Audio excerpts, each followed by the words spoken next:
Hello, everyone. If you haven't heard about Anchor, it's the new free podcast app. Anyone can download it. It's on Android and iOS. There's a lot of creation tools that you get to use for free. It gives you your RSS code, and you can use it on your phone or computer. Anchor will distribute your podcast for you. Spotify, Apple Podcasts, many more. You make money from your podcast with no minimum leadership. Everything you need in one place on one app. Don't forget to download yours today, now.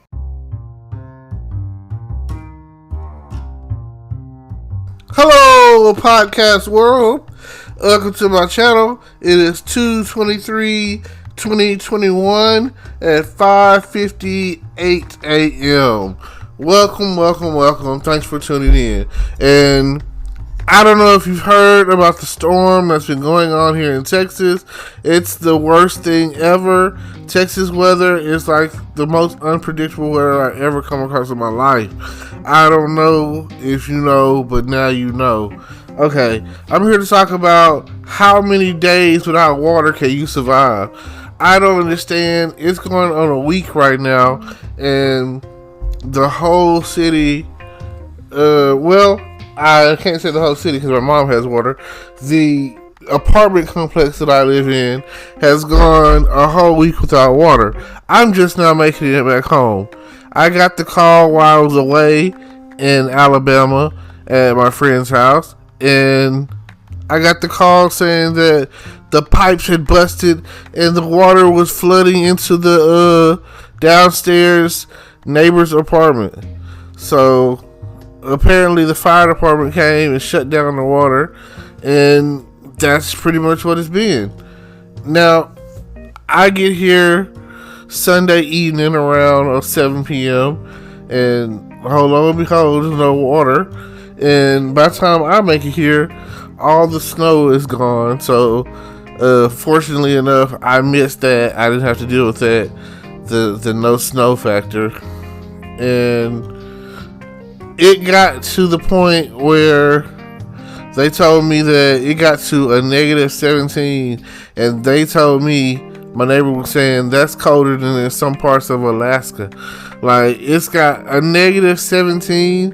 It's ridiculous. We got about 13 to 16 inches of snow in Texas. Like, even Houston got snow. So I'm telling you, you just don't know what's going to happen. It's like they have it out for us. Now, I am 100% convinced that the government has some kind of weatherization machine, like the movie Geostorm, and they control the weather. They target certain places or whatever. And I'm 100, like, there's no doubt in my mind that that's not the case. That's why one of the most powerful mutants is Storm, because she controls the weather. That's just like back in the day, they say the Indians did a rain dance when they wanted to rain. They also say, and this is back when and this is something that I think is proven. It's called, what is it called, salting the clouds or seeding the clouds or whatever to make it rain. If you know that you could do that to that capacity, you'd have to believe that they're able to control the weather. Like, they've been doing it for years. As long as we've been able to, fly successfully and go into space successfully. I feel like the conspiracy starts somewhere in the 60s, which is probably also around the same time frame as a lot of conspiracies going on in the 50s and 60s, like Area 51.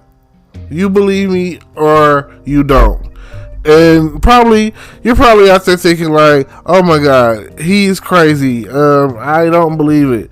But just think about it. If you really want to control the world, control the world's water supply. And how do you control the world's water supply? Control the world's weather. Somewhere out there off of the Gulf, there's a platform, like an oil rig kind of thing, and They control the weather. And like, a normal person, how often have you just gone into the sea?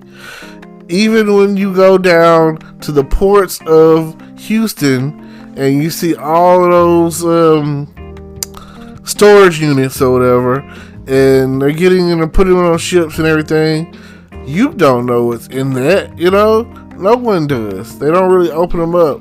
And I feel like that's a conspiracy that, no one's going to talk about it. No one, but I will. I'm putting it out there. I feel like that the government controls the weather. And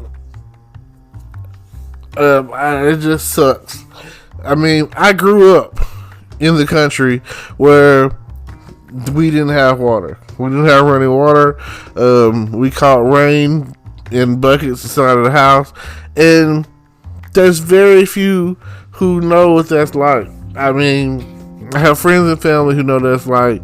But this new generation, these millennials, they're spoiled. I don't know how they're going to make it. It's like everything is horribly going horrible. But at least in the meantime, people are out there having fun in the snow, throwing snowballs, having snowball fights, and they were also building snowmen. You want to build a snowman? It doesn't have to be a snowman. You know what I'm saying? So just think about it. I mean, I will forever think when it comes to snow, after Frozen, do you want to build a snowman is the go-to thing. I mean, it used to be Winter Wonderland and a bunch of other crazy talk, but Frosty the Snowman probably is way more popular than Jack Frost. So just think about it, And then that was like a nice little melody. Do you want to build a snowman? I mean, it's just something to consider. But also, being that they control the weather, I think about Groundhog's Day. Groundhog's Day was like, oh yeah, it's gonna be cold. You know what I'm saying? Like, we gonna get, what is it? Supposed to be up to about 6 weeks of cold weather, periodically or whatever. So I feel like that's true no matter what. Like, what if it's not very often where they predict the weather with the groundhog Pastor Tony Field, and say that he did or didn't see his shadow. And I mean, of course he's gonna whatever they think it is, because they control the weather. Like, it's even evident on movies like Back to the Future. Back to the Future was like, when he went into the future, he was like right on the tick. Oh, it stopped raining right on the tick. And he was like, oh my God, And just think of it like this. Something to think about. He also dissed the mail system. Now, people are getting things delivered and sent to them in the mail left and right without any remorse. So, what are we going to do? That's crazy. I mean, the mail system is dependable, I guess. Would I be able to write my future self a letter and get it and say, what is it, 30 years? Is that how it works? No, it was long. It was like 100. Let's see, 1885. I think was the year he went to. So 20. It's like 70 years. 70 years. Wow. Hell, man.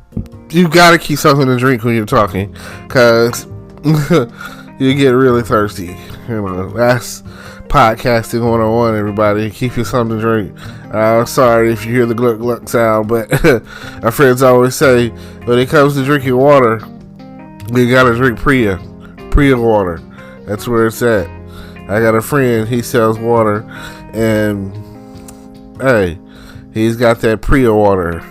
Check it out, look it up, or distributed by Walmart. So if you're interested in getting yourself some Priya water, you can definitely go to Walmart.com and look it out. Look it up, you know. Also, if you're interested in some of my merchandise, yeah, I got a little bit of merchandise. I don't have much, you know. I haven't really expanded upon that yet, but I'm gonna get some shirts that say "Go Baby" on it, you know, and "Sexy Little Chick." I feel like I could take that out of that song. Ooh, and "For Me" on there.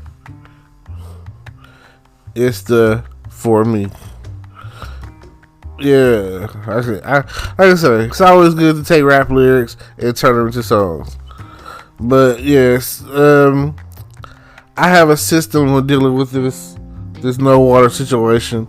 They came around today, and I've just been like throwing things away that need to be thrown away anyway. You know, it's like some of the stuff that was sitting downstairs. The water got on it, so it's like I definitely throw that away. But I've had things that I don't know. I don't feel like I don't want to feel like I've become a hoarder, and the stuff that I've got here, I've been hoarding it, and it's just horrible. That's kind of how I feel about it. So yeah, I've been going through trying to pick out stuff, and I don't want to be a yay or nay. I want to just throw it all away. So, you know, for the past, I don't know how long it's been. I've been putting my clothes in these bins. So, and you'd be surprised that you can end up wearing, like a white tee every day and be okay with that, you know? Like, as long as whatever you're wearing is clean, then you be okay. Surprisingly, compared to how you have a bunch of clothes, which I do. So many clothes, but the thing about it is, if you're a hoarder or a shopaholic or a salesperson or a deal maker or a deal shopper or whatever you want to call it, you know, then for me, that's the reason why I shop the way I do, because when I was growing up, I couldn't. So, you know, being poor, and I'm still poor. I still have yet to have gotten myself out of that situation and circumstance, you know. But I don't know. I mean, I'm broke, not poor, because I feel like I'm of great riches in value. So, but anyway, a different outfit every day, or at least a different shirt every day. You know, you don't want ever. This is the rule. This is one thing that you got to learn, and this applies once you get to the point where you can go out and get a job. So about 16 is where this rule starts. You don't want people to memorize your wardrobe. You don't want somebody to be like, "Oh, you wore that last week." You know, you want to have enough clothes to wear. I would say, like, even if you're really poor and you shop at a thrift, or however, you know what I'm saying, just the overall goal, the way the system will work is never let them memorize your wardrobe. Always make it look different. Make it look like, oh, well, he never wore this before, or, you know, whatever. Because I had a friend, and yeah, he was limited in his choices of what he could wear, and part of that was based off his size. So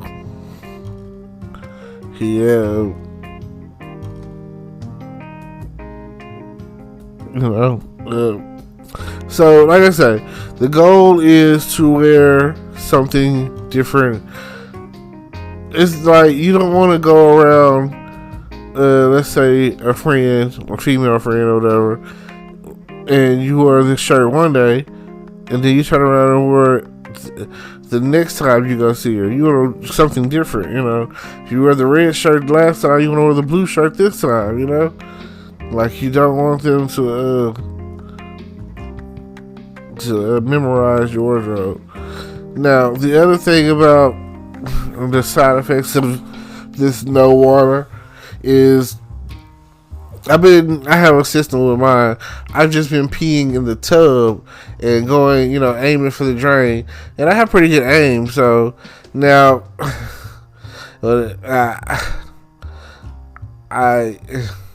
if you have to flush your toilet, right? There's a reservoir in the back, so you need water for that, you know. So in order for you to take a number two, you're gonna need a certain amount of water to fill up that reservoir to make a flush. And when you don't have that, oh man, there's no number twos. Although I thought that the water was gonna get cut on yesterday, so I went ahead and did a number two. It was like now that the water didn't come back on, I was like, I'm screwed, you know. It's just sitting there, but it's not bad. The lid's closed, you know. So yeah, do it. Yeah. So those are. I mean, I have a lot of bottled water, so the drinking water side of things is not a big deal. I just, you know, anybody that knows me knows that I like to take a few showers a day. Like, I just like, you know, being clean and relaxed and, you know, all of that good stuff. So, definitely check me out. And, you know, like, comment, subscribe. And I will definitely see you at the top. You never know. You could be the one without water too after the government comes looking for you.